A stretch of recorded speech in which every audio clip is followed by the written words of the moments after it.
You can get the carpet here. It's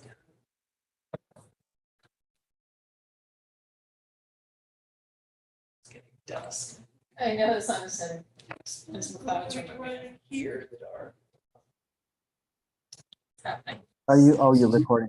Are you recording already, Aaron? No, we're paused. Can I ask logistically, how is the Ledges appeal going to work, given that none of the current members were voting members of the commission last time? No, you can't ask that. We're wondering the same thing. Okay, Yeah, we'll be having another executive session, John. okay. I will not ask to be invited because I was a party to that one, but yeah, I was curious. Because Curious. Carol, you were on the commission, but you weren't I participating. was an unseated alternate, yeah. Yeah. John watched it. Hi, John. Lisa.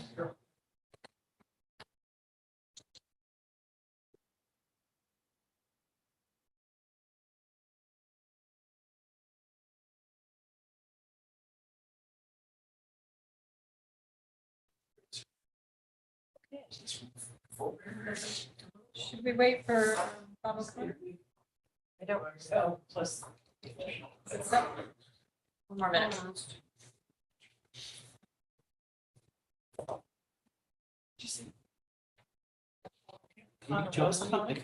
He's joining by Zoom. He Oh, can. the other Bob. Bob Reinhardt is not. Expensive. You see me fidgeting.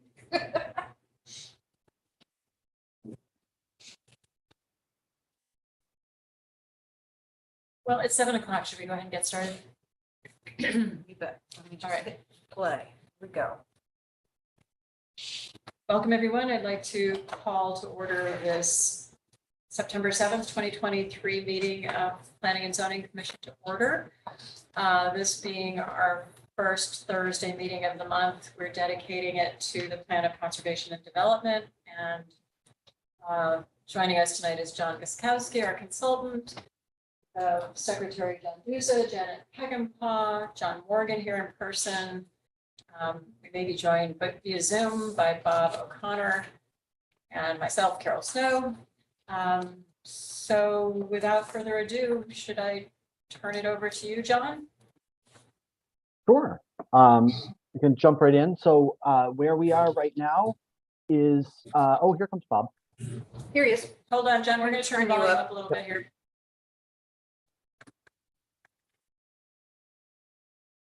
Okay, try again.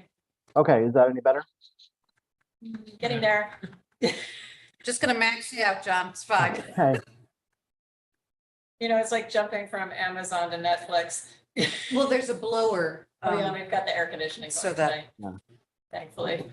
So if you'd like to test your volume levels, I'm happy to break into the song that's been in my head all day, which is "Christmas in Dixie" by Alabama, 1982. We just check your levels. We're better. Yes, please. I've got a Queen song going through my head because Okay. this piano sold for millions of dollars today. Oh yeah, that's right. Freddie Mercury's piano, right? $2 million. Way beyond estimates. Yeah. Crazy. Okay, and we're joined by Bob O'Connor now via Zoom too. Welcome, Bob. Can't hear you. You're muted, I think. He's smiling at least. We'll give Yeah, him- Bob, you're. Hello. Okay, back That over was- to you, John. Okay. So where we are right now is discussing the built environment. We had sent around a worksheet, and then we had a session last time with a couple of the stakeholder groups, the Fair Housing, the Affordable Housing Committee, and the WPCA. And basically, what we have done is compiled those inputs as well as the worksheets provided by other stakeholders, again, into a framework of the three paired themes of vitality and connectivity, resilience and sustainability, and opportunity and growth, and put those into several policies, which we'll go through and then split this down into actions. So which, and the version I'm looking at right now on your screen, and hopefully people can see it all right, is a version that I had distributed a couple of weeks ago to Carol, Carol and Aaron, and Carol returned with some editorial markup. So this is Carol's markup version. That Aaron, this was what was distributed to the. Yes, Yes. Okay, so we're hopefully looking at people, the same thing. great, people have gotten a chance to take a look at this. Yes. So we'll start basically with each policy and see if anyone has comments on those things. So policy A, again, this is vitality and connectivity within the broad umbrella of built environment. So it is all things constructed and used by humans. So policy A being connect residents both within and beyond Madison, focusing on walkability, pedestrian priorities, sidewalk maintenance expansion, multimodal opportunities, working with DOT on Shoreline East, improvements to the Bradley Road, or improvements, or maybe updates, I don't know, to the Bradley Road parking area. Oh yeah, not to the study, to the Bradley Road parking area, revisiting the Bradley Road vision study, and then connecting municipal properties and recreational opportunities and connections to the Shoreline Greenway. So this is all of these in the realm of built environment connectivity. And I would welcome your thoughts. Thoughts? And if the thought is that Carol and I nailed it, that's fine. We'll take that as a thought. I had a couple, so A1, beginning with a walking audit, develop a priority list of key improvements and expansions to the sidewalk. I would go further on that and establish a municipal bike pedestrian master plan for the Oh, okay. community. So we get that one. So as part of one or like A2? So we don't have one. We have a bike ped committee who Yeah. has been doing independent work. They have not had the opportunity to work with a consultant yet to develop an actual townwide plan. But that is a goal for us to do. And then we can start identifying, specific improvements. What are they called? Like Bike pedestrian committee. Yeah, bicycle pedestrian committee. And I like the word network, John, rather than path or road, because I think we're gonna have a combination of systems. It's not necessarily a sidewalk. Yeah. yes. Oh, so we could say, I mean, we could just say, like here, this network here is what you mean? Yeah, that works. Do we want to call it pedestrian network rather than sidewalk network? We could do pedestrian and bicycle as far as I'm concerned. Yeah, right I there. mean, we have a complete streets Yeah. plan for the town, or a policy. So Oh, but wait, then you get into e-bikes. the idea. So is what to how do we have feel about e-bikes? a Okay. multi-use, Not allowed.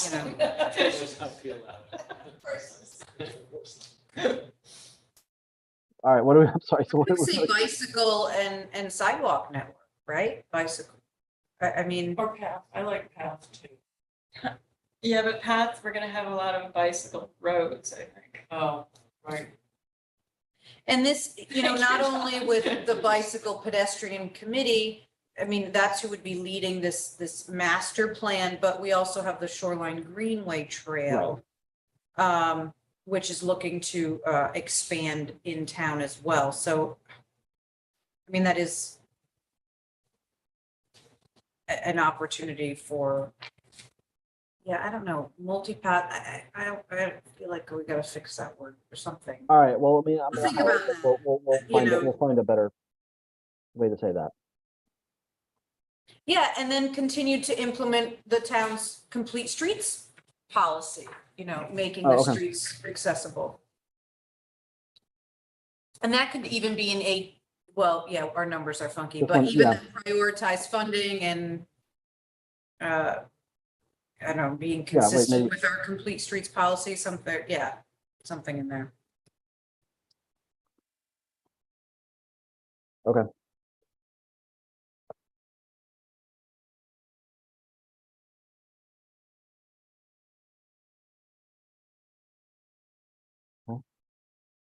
All right, unless stopped, oh, I'm sorry, there was a hanging 7 in that one, which is, oh, did we, no, that was, we did that one. Okay, so that got advanced when I added one. Okay, Oh, yeah, they're in there, municipal I properties. thought it was, yeah. Yeah, that's good. Okay. So now we have it, yeah, we could keep it where it is then. I thought I Oh. saw it. yeah, it disappeared when I advanced the line there. Okay, so policy B is improve and expand town infrastructure and resources, which is fairly broad. And we're talking about, I think, primarily water, wastewater, roads, bridges. And well, so actually there's several here. So we're talking about looking at small community wastewater to facilitate increased activity, which again, as we heard from the WPCA last time, is increased activity. Economic growth is not the goal of WPCA. Their goal is to manage what is, not what will be. So this would be a separate study, a separate activity. Second, And this was referenced in the, sorry, John, in the original Bradley Road Vision Study. Mhm. The same concept. and so then again, looking at economic development potential of sewer water infrastructure downtown as an adjunct to the water facilities plan. Encouraging conversion of private wells to public water in appropriate areas. Implementing recommendations of the wastewater facilities plan, because that's again making improvements to the existing systems. Working with state and fed. Oh, I'm sorry. Is someone saying something? Nope. Oh, okay, that's weird. Maybe weird feedback for me. Working with state and federal government to expand broadband and cell service coverage. Master plan for parks facilities. Identifying potential properties for acquisition for future community facilities, not just open space, but and then working with Connecticut Water to facilitate growth. Essentially, I didn't want to neglect the water company, as we obviously talked a lot about. And I wastewater. think to maintain our, I think, well, I guess some of that, is resiliency as well. Water comes into the water company and, yeah, so I mean, perhaps this is, yeah, and then I did, well, yeah, I because then drop that them would be off. preserving our existing Mhm. water sources.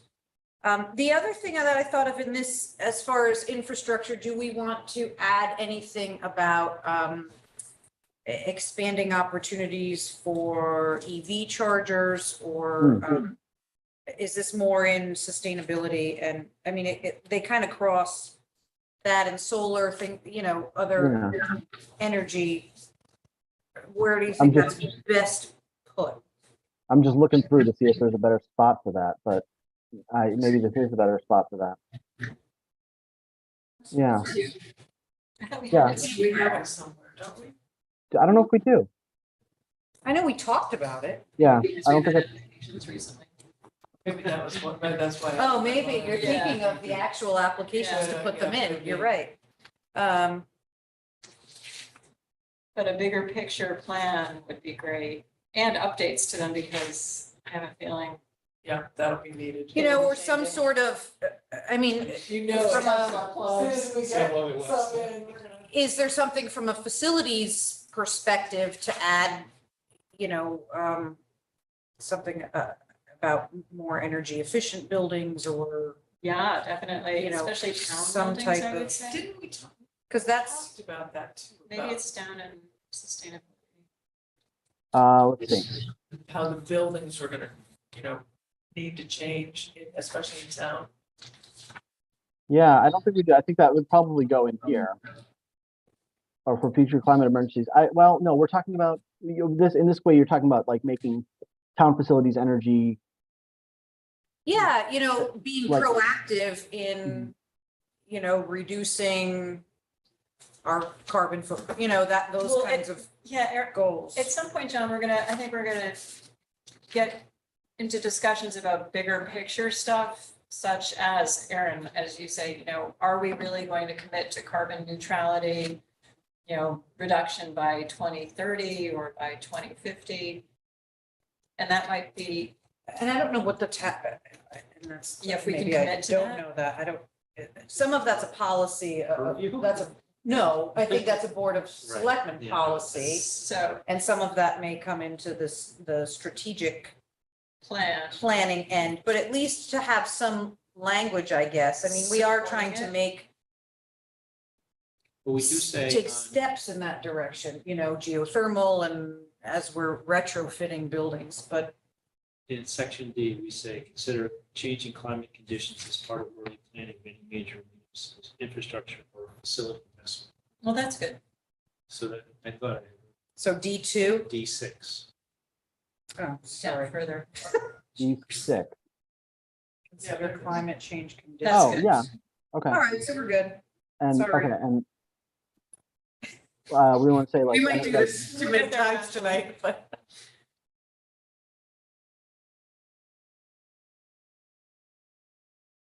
Something like that. Well, at least we're seeing how these interweave together, you know? Yeah. They do. They do. All right, As we write them in Connections. every section. Interconnected. all right. So let me go back here so we don't, is there anything else under B?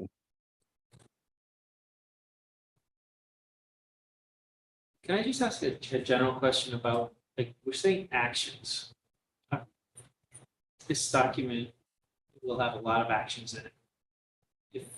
Are we going to be judged by the number of actions we actually check off here? Should we call these something? Is this like, oh, you guys only did 3 of those 27 actions you had? Well, it's not just the commission who's responsible. This is, you know, there are various Even- stakeholders. right. So, And yeah, we have- ideally, we we have want no to control over it. accomplish some of these. And there's a whole that's part of separate the implementation Yeah, section. there's a whole separate section coming of implementation, which will identify who the major responsible entity is for each, we hope for each action item. But we also may step back at some point, John, and say, you know, maybe this is too much. Yeah, Are these opportunities for, to be considered as people who do their planning and development? Or are they edicts to do so? well, I mean, all right, I mean, yeah, there's a couple of ways of looking at this.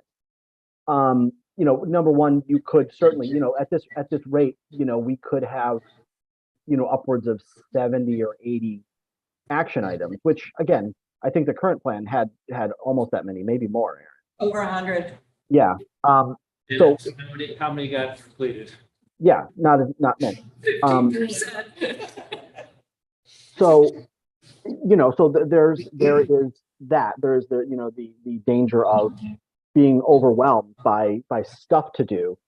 The upside of having a long list is it supports the idea of going after funding opportunities, and going after and being able to identify priorities and initiatives, you know, when you're seeking funds for, you know, open space acquisition, or you're seeking funds for sidewalk repair, or you're seeking funds to, you know, expand the shoreline greenway, or Good space. and so then complete streets, you know, so then you can go to the Board of Selectmen, the Board of Finance, and say, look, here it's in our plan. And even more importantly, the larger funders, the state of Connecticut, you know, like, you know, EPA, you know, federal transportation, if it's in your plan and it's a specific thing you can point to, you stand a better chance of getting it funded because you have identified it as a goal. So, you know, in that way, laundry lists are useful, even if they can be overwhelming when you sort of look at this as your to-do list, you know? And yeah, and I'd rather call them action items than goals, because I think goals can just sort of get set aside and, Yeah. you know, But they're aspirational, but maybe they don't get implemented. But we can, I mean, I think when we've got a list, a complete list, we can go back and look and see and rethink it. Some of them may take many years to accomplish too. Yeah, you this know? is over a decade, so. Yeah. This is true. John, I'm looking at B6. Point, right. We have this same item in the natural environment B1. Do we? Okay. Okay, so that's fine. we can, that's, which is connecting people to the environment, Mhm. update beach and park facility master plan. Okay. So wherever you think it, yeah, no, I think that's fine. okay. Well, so I just happened to be reading Milford's draft plan of conservation and development today. Oh, Carol, don't do that. You know, everything else to do. Maybe the Guilford one. And you're reading Gilbert. I mean, it was so hot, I just parked myself under a fan. Yeah, it's good. And they distinguish between passive and active green space. Uh-huh. I don't know if that would be appropriate here, Erin, where, do we have park facilities as, that would be the active? Well, in Guilford, we classified open space with different levels. Whether it's an active recreation versus passive. Exactly. Recreation. Yeah. I mean, we don't really have open space plans, so maybe that's more appropriate to start, Get the plan. and I think that's in our That's in the natural environment. which would start classifying. But again, when we get the whole document, I think we'll be able to cross-check more. That we do have in the natural environment, increased public amenities for both passive and active Right. recreation. Right. So what were you thinking in the built environment? Because I was As thinking far of it as being more active recreation facilities as opposed to natural, like playing fields, and beach and rec land. Okay, so, well, I'm thinking, Because this is built environment, so it's again, natural but built. right, well, so beach and rec, Natural. they manage both active and passive recreational parks. Yeah, And that might, I don't know, maybe we talk about this more in our open space. I have to go back and look through. John, can you hear us mumbling here? Yeah, no, I'm Maybe that's, I'm trying to think of where. Yeah, we have a formal open space plan as an action item in the natural environment. I mean, we could also have sidebars that define some of these terms that we're using. I think we talked about doing that. I think that's important. Yeah. Almost like footnotes. Just a little box on the side, so I'm gonna bring up, Yeah. let me bring up the natural environment wherever we are. Well, so this specifically is infrastructure and resources. So I think if we focus on more infrastructure related in this section, maybe those, Yeah, or even, the park end is more in the natural. yep. Or we've had zoning applications about lighting fields and, that to me is infrastructure. Right. So there is crossover, obviously. Yeah, I'm not sure, I guess, what is the action item that we're for that? Oh, right. Action item? I- I'm just trying to clarify. I'm just not sure What a what park we're is. trying. Oh, all right, I don't know, so I'm bringing up the natural environment section here. Is it, so, I mean, we get into the weeds fairly quickly, understanding and sharing knowledge of the environment, connecting people. That's where the parks are. Yeah, I just saw park. and Okay. Oh, yeah, so we don't need it again then.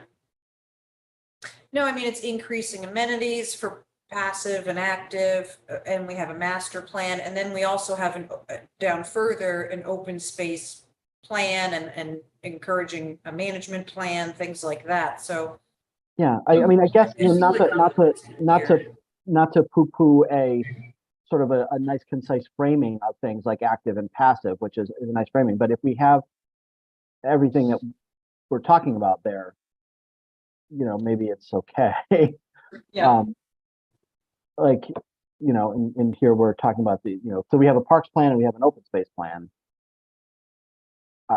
I don't know. We can certainly think about it, but, And some of them may overlap a little bit, those plans, and, of course. and the Parks Master Plan will be more specific as far as the vision, the lighting and what amenities will. And, and a piece of property like the Rockland Preserve, certainly has a blend of both opportunities or both elements, Great. or in many ways, the properties connected to and by the Shoreline Greenway is kind of a combination of active and passive as well. Yep. Yeah, including Hammonesa. Some of us prefer to be passive on the beach, and some of us prefer to be active.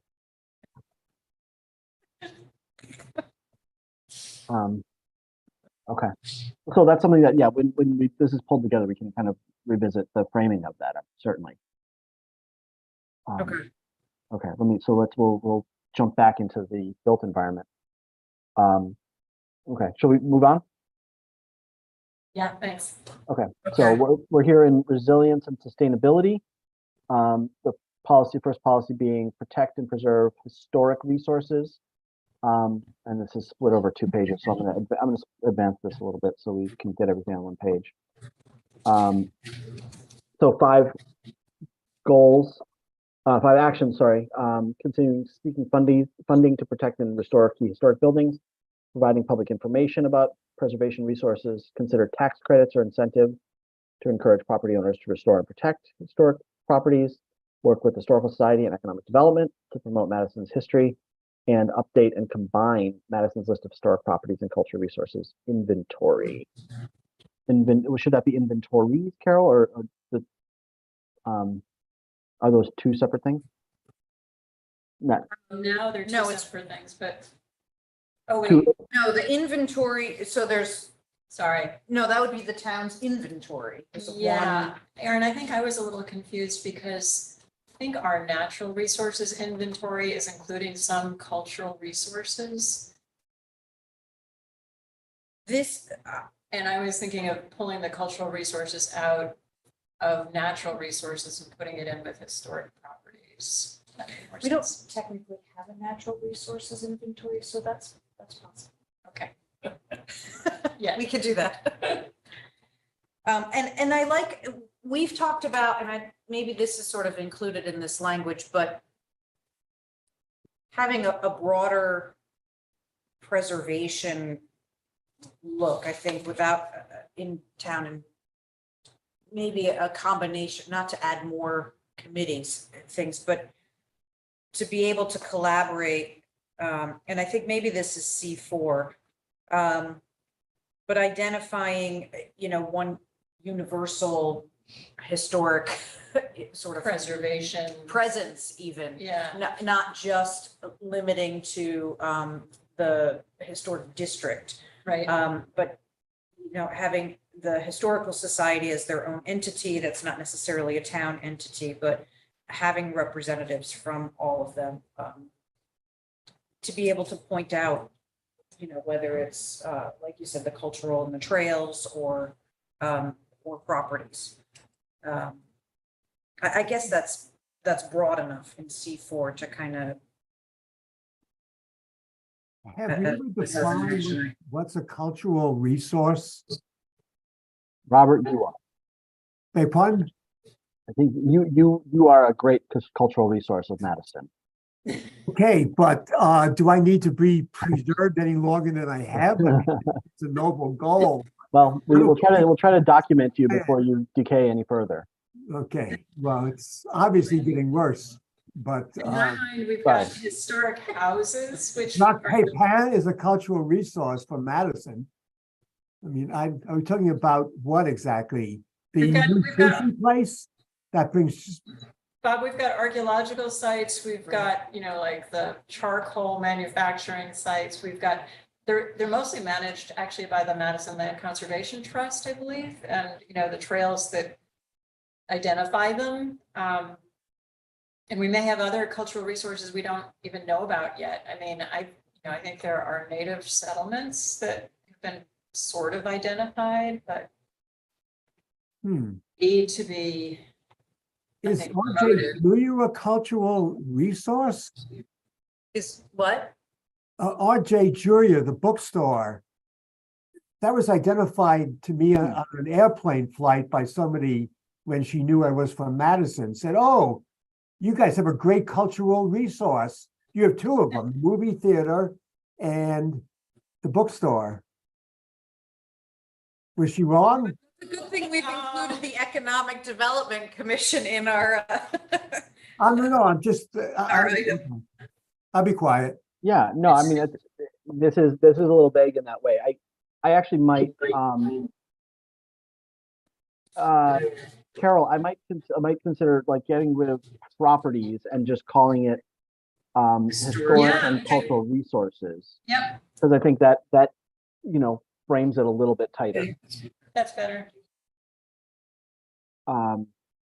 So that we have the and that, the RJ Julia might be an important, economic, cultural resource, but it's not necessarily historic. Or Yep. I don't know how, actually, I don't know how old the RJ Julia bookstore is. It may be very historic. I think that works better. And then again, Bob, this is under the general auspices of this policy being about historic resources. Okay. Does that work? Yep, and we can have a little sidebar, maybe trying to explain what cultural resources are. Okay. Could help, I think. Bob O'Connor's gonna write it. Who?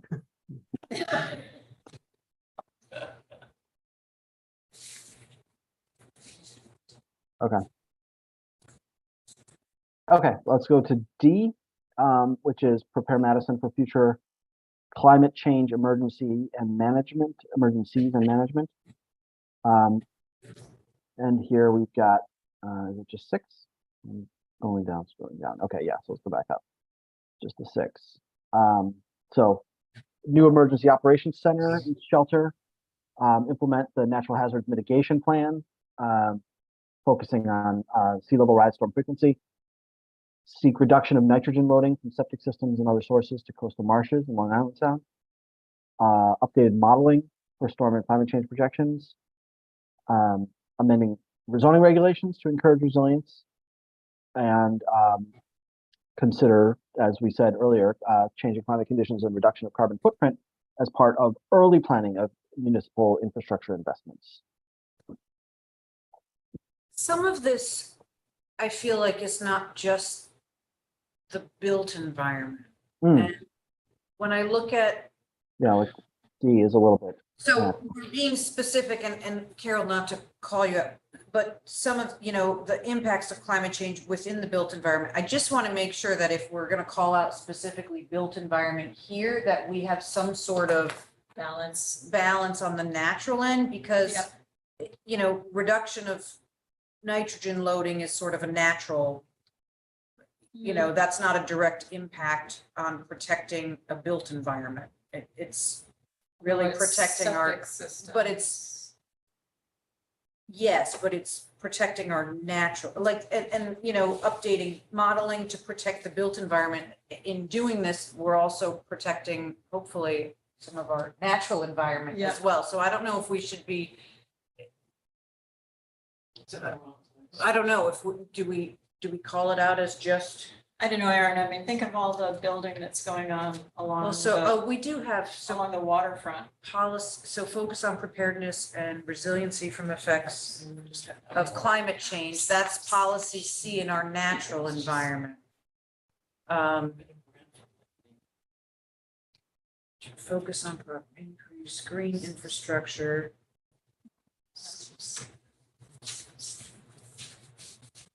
Power, water, review major municipal infrastructure, investments in infrastructure. Why do you feel we have to be specific about the Well, I just- environment? That's your. I was just saying with Janet that, think of all the big construction that's going on along the waterfront. And our shoreline towns especially. Yeah, but so, You mean- but then we'll be working to prevent, mitigate, and adapt to negative impacts of climate change, whether it's natural or built. Right? I think some of this is overlapping in our natural goals, I guess is what I'm, well, so Should be. it is, so Yeah. policy C in our natural, and maybe, I don't know, but do we hash this out now, John? Do we just kind of write comments and give them to, what do you? Yeah, well, so let's go back here. So, policy C.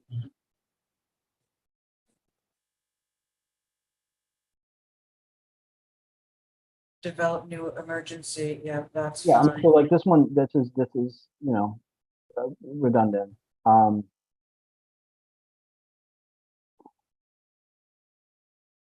mean, yeah, so maybe we need to highlight the redundancies and maybe focus on them in the place where it makes more sense. Because, yeah, I mean, well, Yeah, because some of these, work with Yeah, property owners in increased vulnerability areas on preparedness, evacuation, planning, and structural improvements. Some of that may also be. so built environment type of thing. Yeah. Yeah, Review major municipal investments in infrastructure and physical facilities for vulnerability. Maybe that's not as much natural, Mm-hmm. but it's more built. So we just may have to play around with these. I think they're all. Yeah. Good ideas, but What's Do we wrong with consolidate having it some of in both places? yeah, nothing wrong with having it in both places. Okay, so we'll flag those. Yeah, I think there's a lot of overlap. Okay. I Okay. know, and I think resiliency is gonna be one of our major concerns over the next 20 years. This is gonna be some of our biggest planning here in town.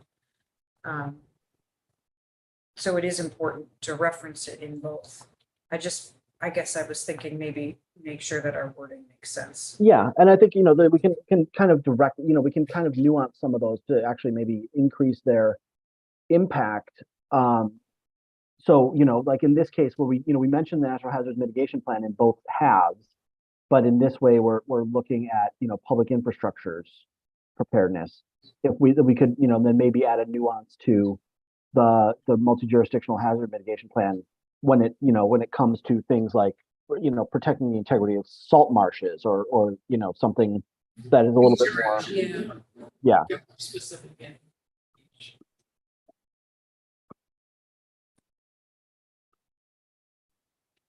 So like the more natural end of that resilience thing. Yeah. And then like, again, here we, talk about property acquisition, which is again, buying natural lands, buying properties that will provide that buffer, but it's really a natural Yes. thing. Right. Green infrastructure, I think is a natural, so, okay. We can add some of that nuance. Yeah. That's a good point. Okay. Okay, other stuff here? We have, oh, okay, so we already put the empower the broader action by the Coastal Resiliency Commission. Uh, Natural, okay. is that I'm sorry, that's a natural? That's in natural, and it looks like just from where we are now, the new charter, when it was adopted in November, calls out the Coastal Resiliency Commission to be the Climate Resilience and Flood and Erosion Control Board, the new statutory language that was changed. And so maybe we should, knowing that that's going to kind of change in the near future, maybe we should just change the name of this a little bit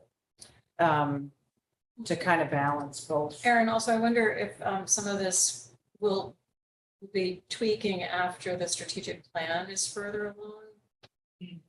Because, I mean, I was talking with you about, different bigger commissions I've been thinking about that make more sense for Madison, but unless that doesn't happen through the strategic plan or through the charter or through ordinance, maybe we can put some language in our POCD to make sure Yeah. it's included, it's out there. Yeah, one of the themes that's coming out, John, during this whole strategic plan is the sheer volume of commissions that we And have. committees and. Yeah. Committees and trying to consolidate Sure. that. And so looking at perhaps, this coastal resiliency, this merge with Flood and Erosion Control Board, perhaps some, like a conservation / sustainability, or merging some of these other energy groups and things into more of I'm not sure really how we're gonna work it yet. But just that concept of maybe combining resources, so that we're looking at things a little more holistically. As I look at these sustainable committees throughout the state, I've been looking at other municipalities and what they do. It seems that a lot of these committees are just committees to get certified through Sustainable CT. Yeah. And really, when you go through, we're in the process of reviewing all of the action items and things for sustainable, and you look at this, and it's not just a one group. We really have to take on the overall policy as a town, that this is the way we're going to approach how we do things now, and implementing this mindset. So whether that is, stated more in the strategic plan end from a governmental, policy decision, or the POCD, I don't know which is more appropriate. We'll have a little more information next week about sort of the key policies or themes that are coming out of the strategic plan. We have a 2-day retreat starting tomorrow to get that. And then we're going to come up with some action items the following week. So we can kind of pull those together and see make sure that we're consistent at least with. Yeah. Okay. I mean, my sort of knee-jerk reaction, at least to the thought of the proliferation of committees and things like that, is really, that's kind of an internal governmental organizational sort of thing. Strategic. But yeah, I mean, we should certainly make sure that whatever references we have here to any specific committee should be written, I guess, maybe broadly enough to encompass, the whatever they might Whoever get. they become. Yeah, whoever they Whoever they become or call whoever they get lumped Yeah. into. Yeah. All right. Yeah. Okay. Action D5 needs to be more clear to eliminate and changing climate. Zoning regulations. And then zoning regulations to encourage resilience. Okay. Oh yeah. So you don't want to encourage further change of the climate? To protect against. That sounds like a personal preference. Disease. Okay. Good. There- Good catch. Yes. Okay. Okay. Opportunity and growth. And so here we have a couple more areas. The 5th policy is seek opportunities for economic growth in appropriate areas of Madison. And so this, the next one is housing. So this is basically our economic development stuff. And so it's, 5 actions, relatively concise. I'm fully willing to acknowledge that we might need more here, but so we have 5 actions relative to economic growth, essentially. Opportunities in North Madison for appropriate scale development, parking availability downtown, as well as economic impacts and exploration of shared parking, revising zoning regulations to simplify the targeted zoning districts that were such a hassle when I was interim planner. Section 4. Yeah, man, that's a nightmare. Work to economic development to facilitate growth of local businesses, and then pathways towards home-based businesses growing and flourishing. It's very, very broad, but here we are. I think action item E3 needs some thought. First off, my understanding is that using a targeted zoning district for individual projects is illegal. Well, you'd think so. I would think so, but I realize that that's what has happened, but I don't know if you want to put that in a plan.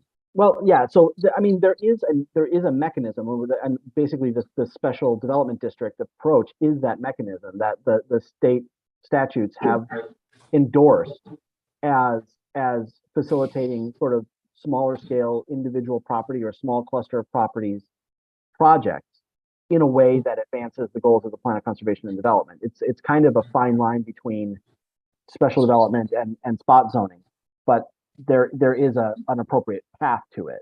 And I mean, maybe that needs a sidebar also, but yeah, Bob, I'd be Well- reluctant to try to write a sidebar without totally trashing the prior planning and zoning commission's approach.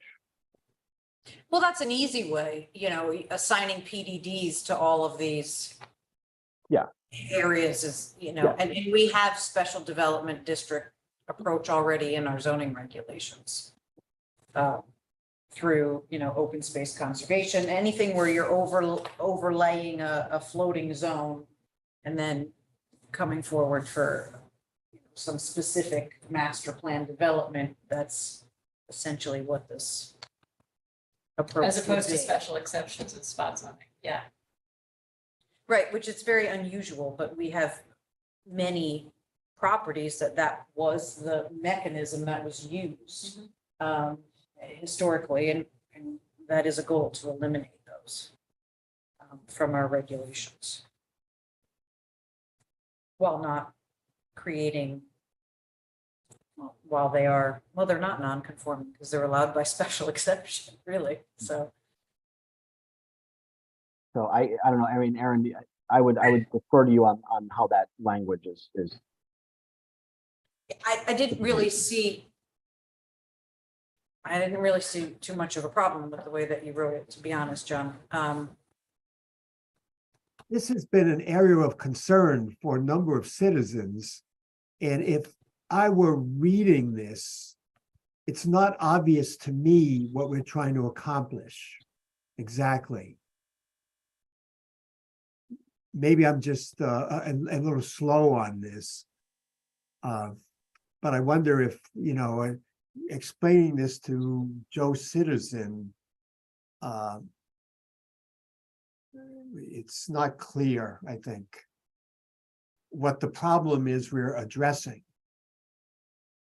It's specifically section 4 of the zoning regulations, where there are special exception uses for individual properties. Which is exactly what we're trying to avoid and use a more, method that's endorsed by the statutes. Yeah, this may be Aaron, this may be a decent spot for, I lost it. You just cut it. Yeah, this may be a decent spot. And know the section of the regulations or Yeah, something. and just, okay, this is what I gotta do. Okay. Yeah, or to become more, or Yeah, and I'd like to, consistent with the statutes, something to that Right. effect.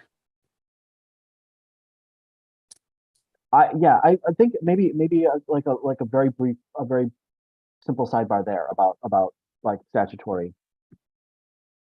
Yeah, Yeah. that would be good.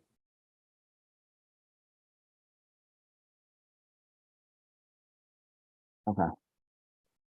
It just explain why it's here. Yeah, why it's right, sure. We're doing it. Sure.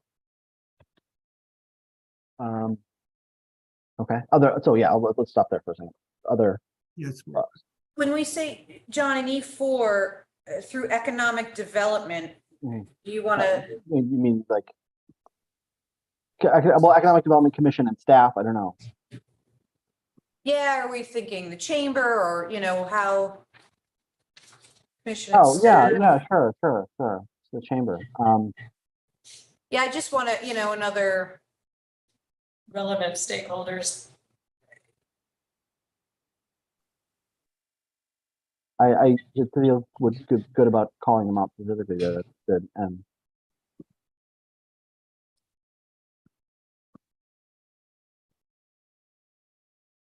I mean, that's happening. So Sure. just continuing to work through, certainly something that's already happening. it is, yeah, but I mean, encourage and Continue or expand work, something like that, yeah, I don't know. Was that Janet, what do you think? What do you think would be Yeah, appropriate? it's kind of, we're not looking really to build at, like we are, you Yeah, know, it's I not mean, an we don't have a absence. lot of vacant, it's really to maintain Yeah, existing business owners and facilitate growth. Yeah, I like. Support. Support is good. Yeah, I like the word support. support. Support, so we have to change this. Obviously, Support, we're talking about helping growth in places like North Madison. Support business So owners we are, through to facilitate growth. yeah, support Businesses. blank, by the way, through existing, so support, it's support business owners, essentially what we're saying. Yeah, Okay. Good.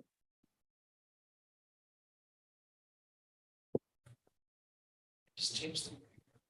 Yeah, we yes, need to edit a little bit. that's good.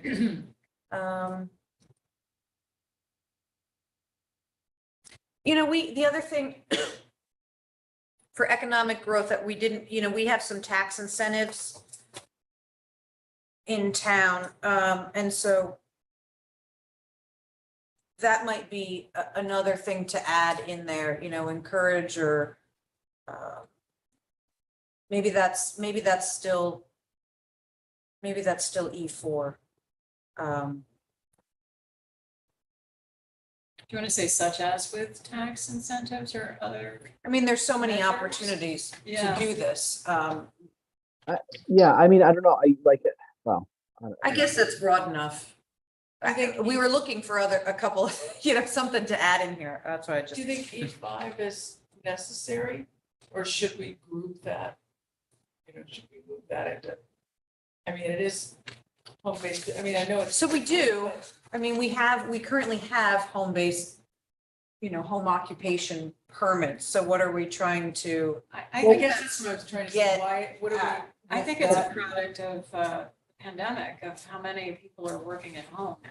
There's, yeah, and I think what I. Your cottage I did- licensing, that's all new It's all since the new. last. You're Even right, just the number of home offices has skyrocketed. but what I had intended by this, to a certain extent, and we may need to rephrase it or reconsider it, is the idea of, you know, sort of allowing a pathway for, you know, at-home business growth to stay in Madison, even if it outgrows the home.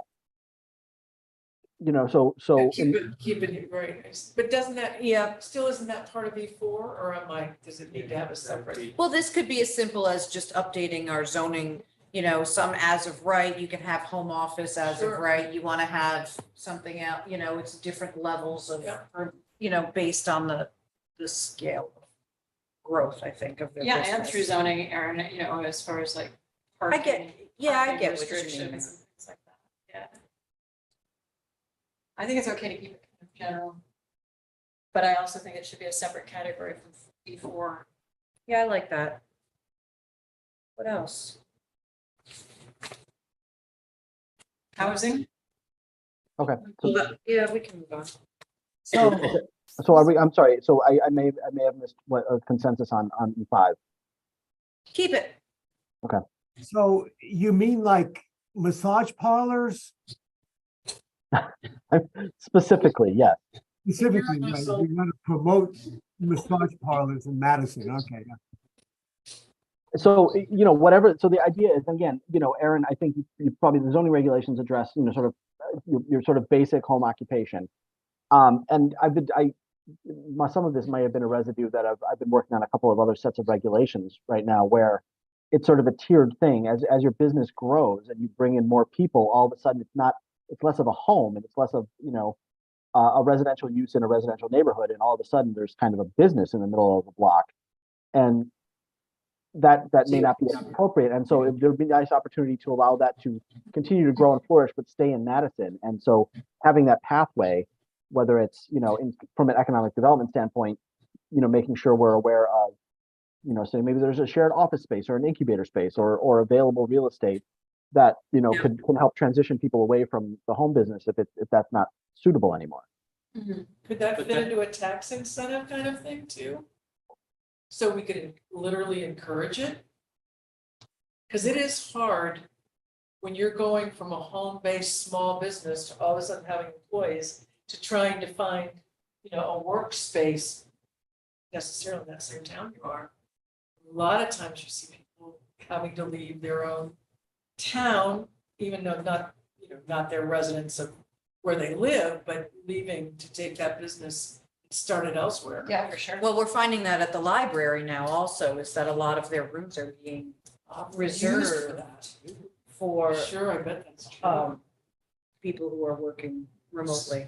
So shouldn't that all be done through supporting the work of the Economic Development Commission, the Chamber of Commerce, and other local stakeholders? So that's what I thought. Yeah. Well, maybe this speaks more specifically to, you know, to encourage that growth from the very idea, you know, in your home and starting with no Well, I guess when employees. you say existing I guess- business owners, to me, that includes home-based businesses. Wouldn't it? That's what I'm thinking too, but maybe I'm wrong. I mean, I like the idea of spiking it out and highlighting it somehow, but it does seem kind of redundant.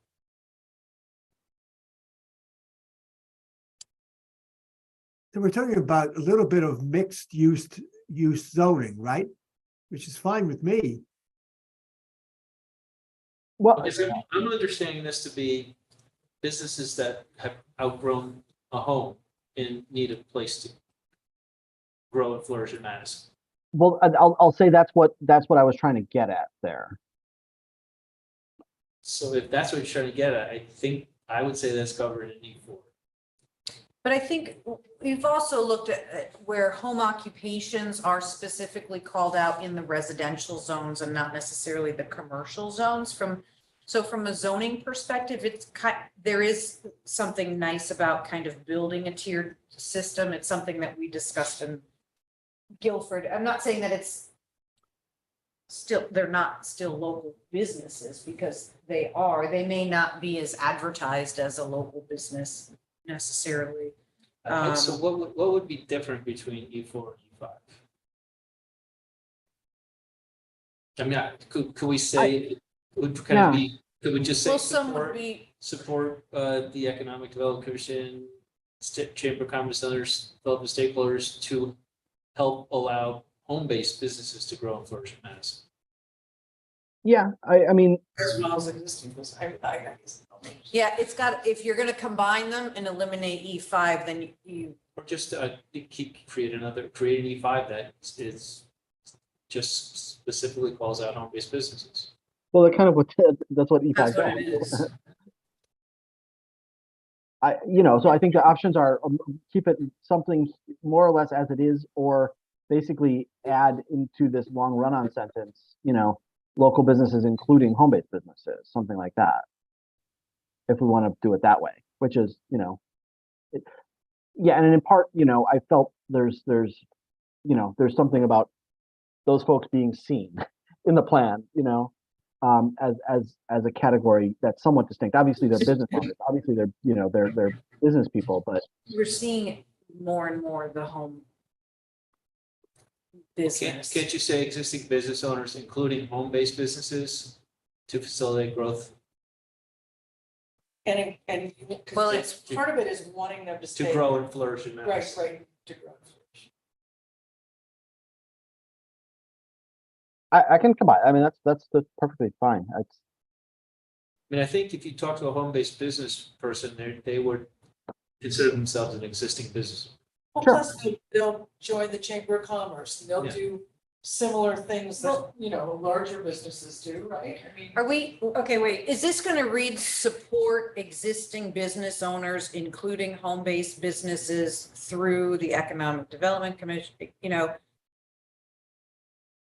I guess, John, I was thinking E5 was referring more to the many people who are working at home as opposed to going into offices. Mhm. And they work for companies, I mean, they could be global companies, but you're working Oh, out of your yeah. home. it's just a home office. I don't. That's just. I think there's a difference Encourage it. between work from home and home-based business. We want to encourage that, without it becoming a zoning issue. Right. But I mean, right now I'm working from home, but I wouldn't consider myself a home-based business. But I like the way you're breaking it. Yeah, I mean, it's a different thing That's- from other existing business Yeah. owners. It's people who are working, you know, That's a and different thing. maybe But we don't maybe create regulate pathways someone. is not what we're trying to do, but encourage them or enable them. I mean, I'm thinking as an example, my son-in-law works for a global engineering firm, but he's at home, you know, most of the time. But we don't regulate.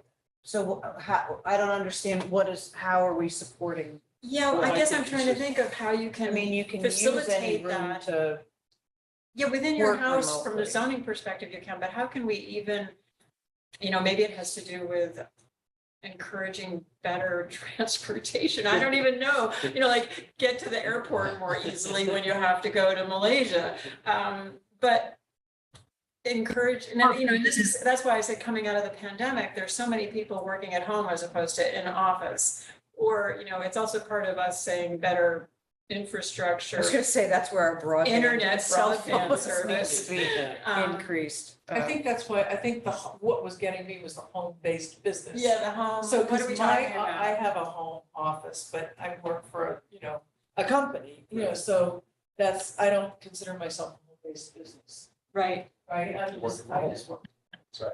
So I like what you're saying here, better, because I think maybe that's what's throwing me, is the way it's phrased as home-based business. To me, that's almost like a cottage industry, right, trying to make something like, in my kitchen and like sell wedding it. dresses. Right, right. Yeah, right, yeah. right. And I don't know what we can do really to, you know, encourage or support or facilitate. Yeah, I don't know. I kind of like it. I think there is an element to call out home-based businesses. We treat them different than From a zoning perspective. local businesses. Yeah. Yes, and I do think there's an opportunity when somebody comes in with an idea to have a business or, to kind of streamline the process, to assist them to have different mechanisms where you can start out without having that expense and opportunities where you can And that gets kind into of the grow. tier. We don't have regulations like that now, Yeah. and it's different than going and having a commercial space. So I do see a difference. Yes, they're both local businesses, So you're saying. but I do see a expand the difference in the businesses regulatory. In their homes? Yes. So how would you define a home or describe? Well, so like a home-based home business? office It's not. with no employees is an as of right, no permit required kind of thing. When you have, say you're within your home and you have one employee, so, and then you have different, Or can you use accessory, Levels, if you have accessory other- buildings for right, a small company with staff? when you get into, are you having deliveries, are you have, the things change, are we, you look at local, ooh, Whoa. power flickered. Using too much air conditioning. Well, I'll tell You you know, guys, we look at contractors and things and, we've actually been a little more lenient with things like that of storing things inside. We don't have a lot of industrial space. That's a huge need. Yeah, or For the accessory dwelling. is an Local issue business too, I think. owners in that realm. So I don't know, I just, Maybe think about I it for a while. think I kind of like the way you wrote it, John. I don't think it's harmful or takes away from E4. Maybe we could clarify it. comment here is that I'm one person who, I work for a large government agency. Well, not that large, it's actually a medium-sized government agency. And I work most of my time in Madison in a home office. So I haven't been discouraged from doing that, but I haven't been particularly encouraged either. So I think if we're going to keep it, the fact that different members have read this entirely differently, and it doesn't say anything about existing business owners right now. So what I read is, we're trying to encourage somebody who wants to have a dressmaking shop at home and have, 3 or 4 employees come by and work there every day, or for that matter, a massage parlor. That's a home-based business. Aaron, what if we use as a case study the recent application that was withdrawn, I think, but we talked about it on Post Road, Oh, yeah. where it was a combination of, it was a commercial building with some residential, He wants to live there. and he wants to live there and. our Well, that's a zoning- commercial zone regulation. So our zoning doesn't allow it. That's, it's a commercial zone regulation. It's not a residential. It's a home-based business. With your work there. Right. Across from- So what's? I don't know. We could think about it and come up with some other language, I Oh, guess. that's- Client's visit. That's I a don't wanna- home-based business. Get stuck in a, No, I A think rut we should here. allow, as long as- Yeah. You're gonna come around. This language is locked in. we're locking it That's in. allowed? Yeah, it is. Oh, Okay. yeah. Do you want to move on to housing and Yeah, we'll digest come it back a to little that. bit We'll come back to that. Before we lose our lights. and think about that? All right, I'm gonna put this in the pink of the ponderous pink. Wonders. Magenta. Okay, the mullet over magenta. It's time to call it a night. This is getting bad. All right, so the final one in growth and opportunity is housing. Create and improve housing opportunities or opportunities for housing in Madison. A few things here, and we have 7. So engage with developers, looking at grants and tax credits to fund projects, to target projects. Adaptive reuse, implementing the affordable housing plan, taking action to reduce the per unit cost through various means, exploring options to use town land for affordable housing to offset development costs, creating opportunities for all key age groups like the elderly and young families, and then adjust zoning regulations in ways like minimum lot sizes, densities, inclusionary, and that sort of thing. We did get, Aaron, the statement from Yeah, the ad hoc. I feel like we've touched on. Yeah, quite a I mean, bit. that's, yeah. I reading through this, it sort of wasn't really telling us anything that we didn't already feel was an important thing to be included, right? Right, no specific, I mean, the ADUs, that's, but that's in the affordable housing plan. Right. Do we want to add, continue to implement the town's affordable housing plan as amended? Oh, as amended? Oh, I don't know, I mean, Oh, because because it's this is, only a 5-year plan, so. I don't know. we could just say, continue it to, we could just get rid of the date. Yeah, Yeah, go beyond. Is it considered a living document, Aaron, or is it? it's a will be 5-year document. So there'll be another one coming? Yeah, it's as of right now, it's the state mandate is 5 years, although they did change this to allow you to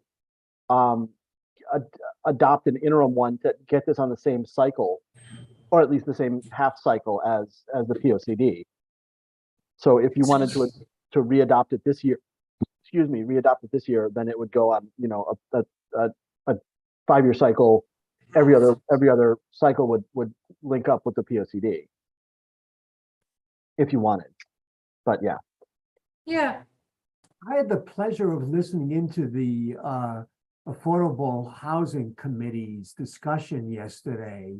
And they're moving ahead with some really interesting research on more specifically how to accomplish some of this. So I wouldn't be a rush to finalize this section. I think they're doing some really interesting work. Right, Bob, and I think the work that they're doing is specifically in implementing the plan that they adopted last year. They're learning really right now, which is why they're gathering information. And a lot of what we talked about at yesterday's meeting refers to the funding sources. And I don't know. Yeah, I mean, I guess the only other thing that, well, and engage with developers and create grants. I think it's beneficial for the town to, you know, or maybe call out that it would be helpful to have staff who's proficient in funding sources for housing. Is that strategic plan material though, Erin, maybe? Yeah, I mean, we call out in the affordable housing plan, a housing point person, but it's not necessarily a grant administrator, and maybe that's more strategic. Hmm. We definitely need a I grant think, person. I think that is so important. It's just, it's I mean, we hard rely too much to, on volunteers. In any, that's right. I think in any city of our size. we And need I mean, some- and some yeah, of the, it might be under F1, I think. It's broad enough. you know, and something like this, when we get to the implementation guide, could have sort of that subtle reference in there, like whose job is this? You know, the Yeah. answer is new grants person, you New know? grants person, absolutely. Yeah, Hint, hint. I think that's good. Okay. Other thoughts about this? And again, you know, at least, you know, the folks that were involved in the affordable housing plan and Aaron, like, we've talked about this stuff a lot. Yeah, we're still talking about it, John. Yeah. Good, good. It's good. F6, the Yeah. housing opportunities. Do we need to say key age groups? Well, I guess that's the- Who deemed them key? The demographic, or maybe relate that more to our increase, you know, the age group, the Yeah. demographic that is increasing or projected to increase. Or should we say all age groups? Well, yeah, I mean, I think We I- do, I have- mean, we need senior housing. we may want to add slightly different, slightly clarifying language in here. And again, yeah, I mean, the response to this is, you know, everybody should have housing, not like we shouldn't focus on these folks, but I think we would maybe want to add language in here to distinguish the type, nature, scale, and cost of the housing that I think is distinct for, you know, the recent college grads, you know, first time living on their own type kids and Yeah, and and empty nesters, downsizers. Like it's a really different category and type of housing.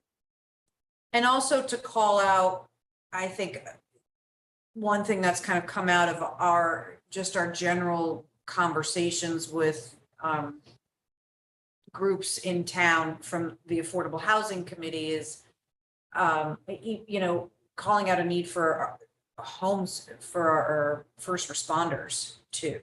That they're, Okay. you know, because you know, volunteer firefighters, they need to be able to School staff. live in town, and a lot of them can't afford to live in town. Yeah. So just, I don't know, I think that could fall into F6, you know, fits the scale, cost and needs of, Changing demographics or. How about those looking to downsize and young families? Or Yeah, I think it's slightly different. it's the I mean, needs I of don't our know residents. All residents. of all residents? Yeah. of all, wait, so where are we? Business of all Create ages. housing opportunity that fits the scale, cost and needs of all residents, or, All residents. because. That's fine. I mean, that's Potential residents? and it's again, yeah, it's again, one of those things where if you start to make a list, you'll never stop making a list. I didn't hear that, John, what was that? No, I mean, this is one of those things where if you start making a list, you'll I never know. stop making the list, you know, so, okay, not only, you know, first time home buyers or recent college grads, but the elderly and the downsizers and Yeah, first I mean, it's responders not and, you know, only housing needs for our current residents, but people who Yeah. want to live in town. Yeah, exactly. I think that we wrote that in the Yeah. statement. It was pretty nicely written. We could just, and Yeah, correct. It was in the statement from the housing committee. Oh, okay. Do you have, I don't have it open in front of me, I can have it open short. but something along those lines. Um, Um, um,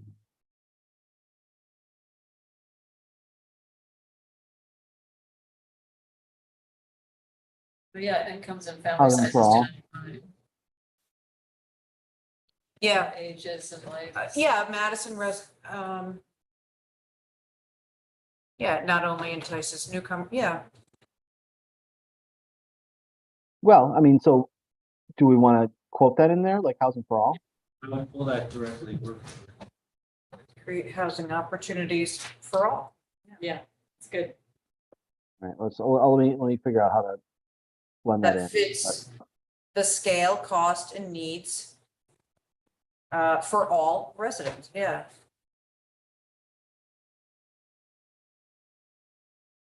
All right, let me figure out Yeah, you how to might rephrase that. wordsmith But that yeah, a little bit. all right, and that's a good point. Okay. Other things here? Yeah, I think I have one. Okay, so thank you. What we are, some of the next steps, Aaron and I, so I'm happy to say that Tyche, brought on a new staffer, who has a particular talent with maps. So we're going to be focusing, in the next couple of weeks on ramping up, some of the maps that we want to associate with the plan. We'll look to kind of finalize some of the language here. And I don't know if from this point, Carol, if we want to start looking at things like implementation, or we want to take a moment to look at where the strategic plan process is and look to kind of compare where we are. Because at this point, we're pretty close to having our built environment goals and actions and our natural environment goals and actions. I think we have the large part of the philosophical framework of the plan in place. It's now sort of how would you like to proceed in kind of integrating this? Yeah, I think, John, it would be great, first of all, if we could have time just to go back over everything we talked about tonight Yeah. and compare the different sections to see how they So work cohesively. we'll fix this up and throw it into the complete working draft, so it's all in one piece. Sure. Yeah, And then Aaron and I will both be at this 2-day retreat for the strategic plan, so next Oh, wow. week. Yeah. We're so lucky. Friday you. night and Saturday morning. Where's my invitation? And so out of that, Please it come. will be interesting to see though, what the town prioritizes for its strategies and bigger government structure and fiscal responsibility and fiscal planning. So that we don't have to do that, I hope, because there are bigger picture things that we've collected a lot of really good goals or action items, whatever we're calling them. At this point, we've got too many, maybe, as John Morgan's said, and so we'll refine that. But at the same time, once we have a better sense of where the town is going with its strategic plan, if there are gaps in that, I think that we can fill them just to make sure that some of these other priorities are not slipping through cracks. Mhm. And I'm speaking kind of generally and vaguely, but I think, Aaron, don't you hope that? Well, I think that we're getting to the point where we've been concerned, from the beginning of making sure that both plans are consistent, since we are running concurrently. So, And at the same time that we're meeting like the regional and state requirements, well, yeah, I don't think we won't. I don't think we have to worry about that. I don't think we really have to worry about that either. Yeah. I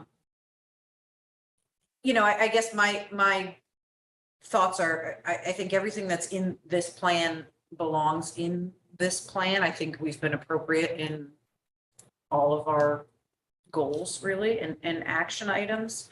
I think the implementation may take a little bit of time, so I don't know if it's worth starting on some of that, at least kind of calling out some items in these. And again, Action implementation might be items. related to how the town restructures committees and commissions. Yeah, I mean, certainly the specific references in there will be somewhat dependent on that. Yeah, and we, those aren't necessarily going to, Been right away. no, they're not gonna, it's not gonna happen before this is done, so. I think we do need our own implementation table, right, not a chart. Yeah. But to start calling some of these out. I mean, John, if you want to helpful, I start think. drafting implementation tables or however it's going to be structured Mhm. based on what we have so far, I don't think that would be time wasted at all. That'd be great.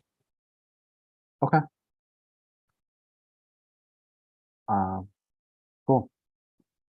I can share with you what we have so far for, And, and getting maps done, I think also will help because, you saw, I shared with John and Aaron a map I did. Where I took one of I did the. not share that with anyone else on purpose.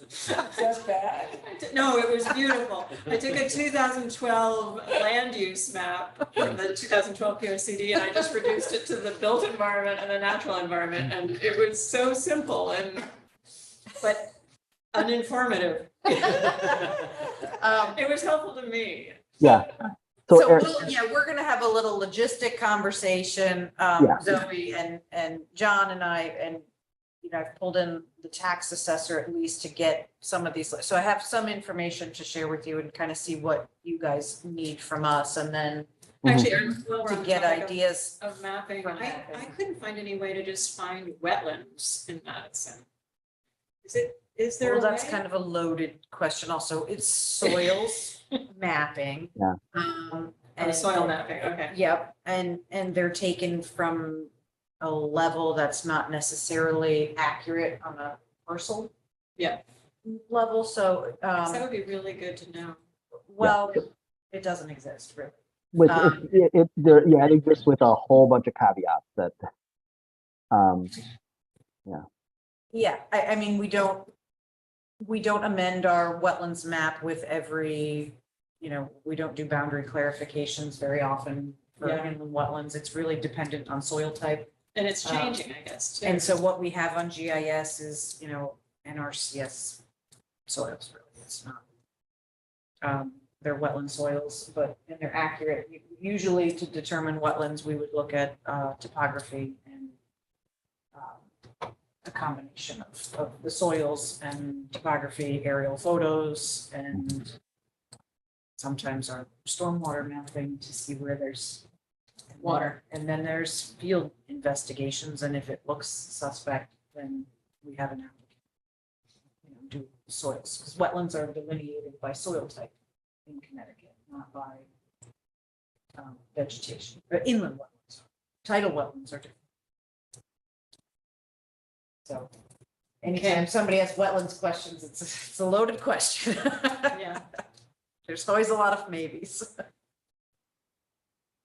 But yeah, I mean, we'll see what, and when you were talking about reviewing the Milford POCD, I actually pulled open their draft also and was sort of looking at the versions of the map that they had as some ideas. And I think Aaron will go through some of those on Monday also.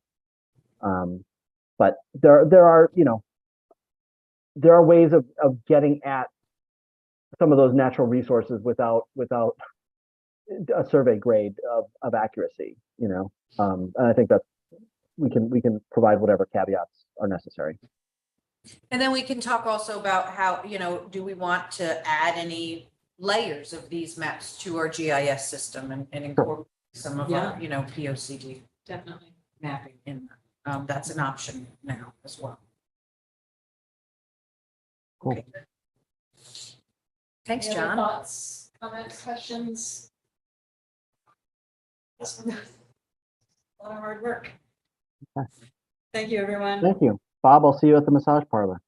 Oh, great, okay. You know, It'll be a while. That's why you have to go watch. just egg them on. You guys are abusive to the elderly again, you know. You're a cultural resource. You just. I'm the cultural Ridiculing the elderly. resource. It's inappropriate. Started. Don't leave, Bob. We're still on. Thanks, John. Only Let's John go, gets to Steve. go. Great, guys. Take it easy. This should be fast, actually. Okay, yeah, we've got several applications coming up for our September 21st. Erin, I just wanted to ask you quickly about the Circle Beach application. Should that have gone to Scrog first? It's close to the Guilford line. Not Scrog, the town of Guilford, Okay, but not. anything else that you wanted to add about? Extension was granted. No, there's no action required on any of these. These are just pending applications. And we have one new receipt as well. That won't be on for discussion until the 21st. Okay, great. And approval of minutes, John Duza, I think we just had the ones from the executive session. Yes, I apologize. You brought that to my attention Well, I found the before other we stuff. started. Did Yeah. you? Oh, I couldn't find it. So well, there's two sets. One was the executive session. I only linked one of them on the agenda. They're both posted on the No, there's- website. You have to go to the website. But I, EZC website. I- Somehow I found it. oh, I did the agenda. and So if you minutes clicked center. through- You just clicked on the agenda. No, if you clicked through the agenda, it will only link you to the executive session. But It's if you because go to- I direct linked it to the agenda, but they're all posted in the agenda center under each individual meeting. But if you didn't get a chance to read them, because I didn't do that, Well, I can abstain. we can table them until our next meeting. It's not a big deal. Has anyone else read them? No. I read the executive session. You could do the executive Let's session. just go with the executive session. Sorry. That works. Okay. So the executive session minutes from August 17th, 2023, members present, Snow, Duza, Peckleball, Morgan, Bugner, Reinhardt, and O'Connor. Motion for approval. Janet, second. Any comments or discussion? One item is lower downs appeared and left. That's not in the executive session minutes. I don't think that's really- Oh, I thought it was. Well, the meeting was a special meeting, so these are the special meeting minutes. Right. The executive session portion does not have notes taken from the discussion because that's privileged I think attorney she client. left before it started. So she was here for the regular meeting and left before the we went into executive session. And so we had no other, Awesome. yes, that's what that meant. All okay to me? Vote to approve? All in favor? Aye. Aye. Thank you very much. Any other remarks? None from me? Nope. Thank you, everyone. Can I have a motion to adjourn? Motion adjourned. John Duza, second. Janet, Second. on favor? We are adjourned. Thank you. Thanks, Bob. Thanks, Raquel. I thought, by the way, that dressing up, I would get more respect. You But should go it back to obviously the old has not style. worked. So, go back to less formal wear. Erin, do you want to keep these folders? Yes, the green folders I keep. Good night. Yeah, we can use them again. That's so sweet.